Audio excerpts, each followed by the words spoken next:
फिर बड़ा तनाव, अमेरिकी सेना का ईरानी रडार और मिसाइल ठिकानों पर बड़ा हमला। अमेरिका और ईरान के बीच तनाव फिर बढ़ गया। डोनाल्ड ट्रंप के सीज फायर आरोपों के बीच अमेरिकी सेना ने ईरानी ठिकानों पर हमला किया है। अमेरिका और ईरान के बीच तनाव एक बार फिर बढ़ता हुआ दिख गया है। अमेरिकी सेना ने ईरानी ठिकानों पर हमला किया, जिसके बाद मिडिल ईस्ट में हालात और गंभीर हो गए। ये हमला ऐसे समय में हुआ जब अमेरिकी राष्ट्रपति डोनाल्ड ट्रंप ने ईरान पर स्ट्रेट ऑफ हार्मुज में एक कार्गो जहाज पर हमले के बाद सीज फायर का बेवकूफ़ी भरा उल्लंघन करने का आरोप लगाया। अमेरिकी सेंट्रल कमांड के अनुसार, यानी सेंटकॉम के अनुसार, शुक्रवार को ईरान के मिसाइल और ड्रोन स्टोरेज ठिकानों के साथ तटीय रडार पोजीशन पर हमला किया गया। अमेरिका ने कहा कि यह कार्रवाई गुरुवार को कार्गो जहाज पर हुए ड्रोन हमले के जवाब में की गई है। उस हमले के कारण इलाके में फंसे नाविकों को निकालने की योजना भी रुक गई थी।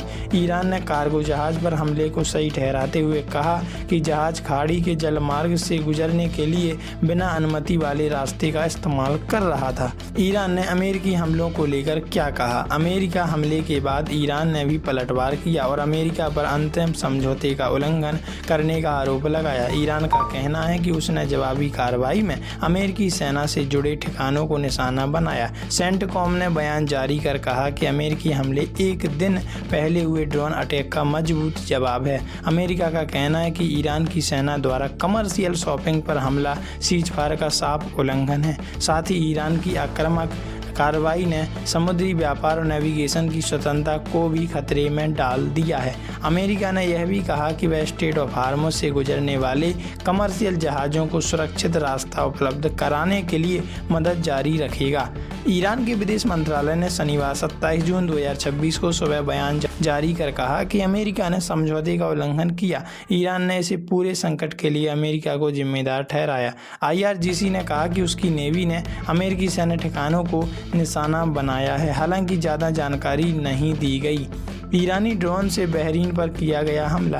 बहरीन ने दावा किया कि शनिवार सुबह कई ईरानी ड्रोन ने उसके क्षेत्र को निशाना बनाया। बहरीन ने इसे अपनी संप्रभुता का खुला उल्लंघन बताया और ईरान पर शांति प्रयासों को कमजोर करने का आरोप लगाया। United kingdom maritime trade operation ने बताया कि हार्मुज स्ट्रेट में एक टैंकर पर अज्ञात प्रोजेक्टाइल से हमला हुआ। जहाज के ब्रिज को नुकसान पहुंचा, लेकिन सभी क्रू सदस्य सुरक्षित हैं और पर्यावरण को कोई नुकसान नहीं हुआ।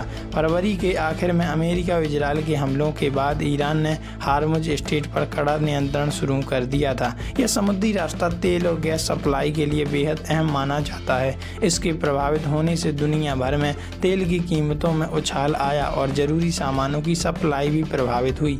अमेरिका ईरान के बीच 14 पॉइंट समझौते पर सहमति बनी। अमेरिका और ईरान 17 जून को 14 पॉइंट समझौते पर सहमत हुए थे। इसमें ईरान ने 60 दिनों तक कमर्शियल जहाज़ों के सुरक्षित आवागमन को सुनिश्चित कराने का वादा किया था। अमेरिका उपराष्ट्रपति JD वैंस ने सोशल मीडिया प्लेटफॉर्म पर कहा कि अगर ईरान को समझौते के लागू होने के लेकर कोई आपत्ति है तो बातचीत का रास्ता खुला है, लेकिन हिंसा का जवाब हिंसा से दिया जाएगा। तो इस पर आपकी क्या राय है? कमेंट में जरूर बताइएगा।